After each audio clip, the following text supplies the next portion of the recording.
Right, so, Blade #1, written by Brian Hill, with art by somebody. I cannot remember off the top of my head. It's about halfway. Yeah. Elena Casagrande is the artist. I like this book. I like this as a first issue kind of introduction to A, what the story's going to be, and B, introduction to what Blade is as a character. I mean, this is not a retelling of his origin or anything, but it is kind of just, this is Blade, this is what he does, he hunts vampires, he fights people, he's cool, he's a man of very few words, and that's just what this book is. It's just a lot of cool action sequences. Yeah, it's just Blade. It just is it's a Blade book. If you're buying a Blade book, this is exactly what you want from a Blade book. It's exactly what you want from a new #1 as well. It gets you interested into the story. It gives you a mystery to kind of crumb together. It gives you a villain. It gives you, like, this is what the book's going to be about. This is setting up what the next, like, 5 or so issues are going to be like, and what they're going to be about. And, yeah, Blade is in a sticky situation by the end of this issue, as I'm sure he will be by the end of a lot of these first few issues. So yeah, I'm kind of disappointed. I'm kind of ashamed that I wasn't able to pick up the regular cover to get a variant. I think this one looks great, but the other like traditional Geordie Belair cover for this book would have been really good to get, but not a big deal. The artwork in the book itself is fine. It's kind of that kind of like neo-noir. It looks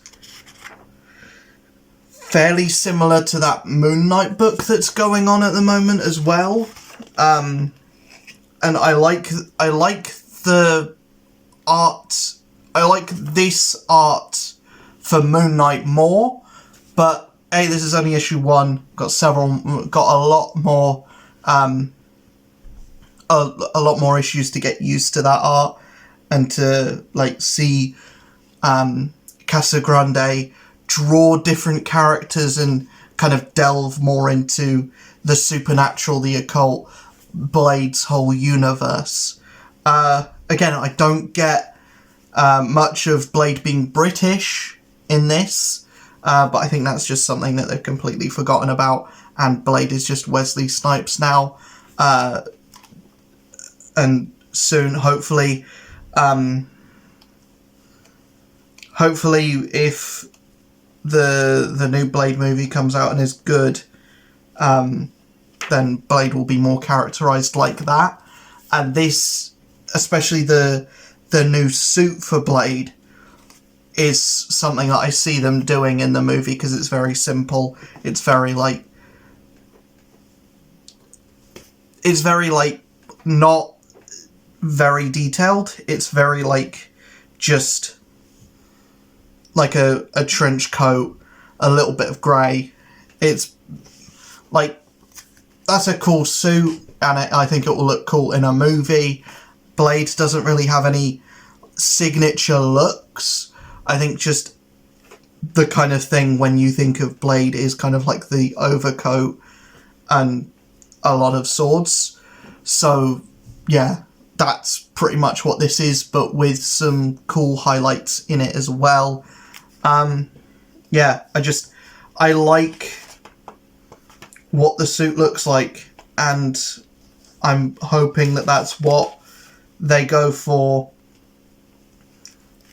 in the movie. If they don't, obviously, that's fine. there's just not much to really talk about with this book. It's just there's a few fight scenes, there's some good characterization. I think Brian Hill gets Blade as a character. I think the voice that he has for Blade is correct. I think it's good. I think it's a good voice for Blade. It's just, it's always difficult to review and talk about an issue 1, especially an issue 1 for an ongoing, especially something like this, where it doesn't really try to set up too many huge things. There's also no backup with this as well that sets up anything else either. It's just, this is, here, we're banged into the story, and we are kind of going to piece together what's going on as it goes on. But this is definitely like it's not a horror book, which I'm happy about, because I think it could have been very easy to make this like a B horror movie, when instead I think this is just a cool action thing with Blade at the forefront, and it feels definitely like the same in tone as the Wesley Snipes movies. So if you liked those, you will like this, and I hope this Blade book does well, because Blade is a character that I really like, even though I haven't read that much with him in. I just like the character, and obviously any British superhero I'm going to get behind anyway, because there aren't enough, and those that do exist aren't the most talked about. I think Blade probably could have been John Boyega instead of Mahershala Ali, but I think Mahershala Ali is going to do a good job. But this book, it's a good number 1. Is it the best number 1 I've ever read? No. Is it the worst number 1 I've ever read? Also no. I think it kind of floats that very nice middle ground of being something that intrigues me into the story and where it's going to go, but it didn't knock me away. It didn't blow me away. But yeah, I'm very much interested in seeing where this book goes, in reading more, and I think it's just cool to have a Blade book out, and whether people love it or not, it's just cool to have that option, and it's just cool to have Blade on the shelf, because it's a character that very rarely gets a book. Like, even looking at the legacy numbering on this, it's like 27 or 29. It's definitely not 28. 27 or 29 for legacy numbering. That's not a lot for a character that's been around since the 70s. I was expecting like this to at least be in the hundreds. So same with like Iron Fist as well. His legacy numbering is only in the 70s. And that's definitely interesting to see how many like mini/ongoings the characters actually had.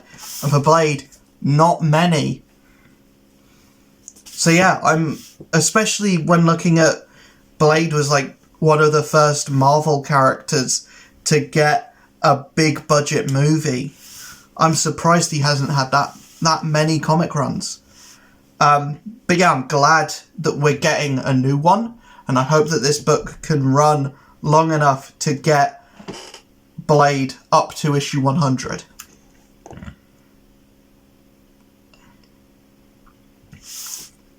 I'd love for Brian Hill to get 100 issues out of his Blade run, but I'd also love for Blade to be able to get to 100 issues through Brian Hill's run. Even if the writer changes, just don't change the numbering. Or just make sure there's a Blade book always coming out from now going on, especially with a movie coming out soon. By soon, I mean next year. Hopefully next year. With the writers' strikes going on, who knows. But those need to happen. They do need to happen.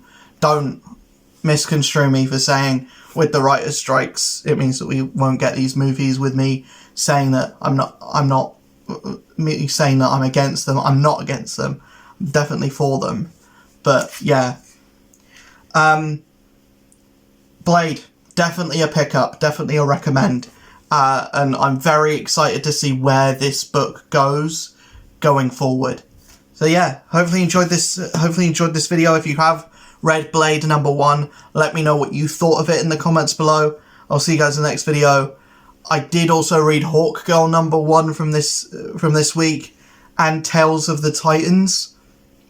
Videos on those sporadically throughout the next week as well. And possibly I'll have some more comic book content coming out soon as well. I will talk about Secret Invasion when that show's finished. I do have some Disney Speedstorm videos to come out as well, because season 2 has finished. So I do have some end of season stuff to do with that. But yeah, Blade #1, pick it up. Support this new Blade book, because it seems like it's going in a very good direction. It seems like it's going in a very interesting direction. I'm on board. Hopefully you guys are on board as well. If you like this, let me know in the comments below. If you like videos like these, if you want this to be my comic book video format going forward, then I will. If you prefer the videos where I talk about every book in like one video, then, you know, let me know as well. I'll see you guys in the next one. Peace.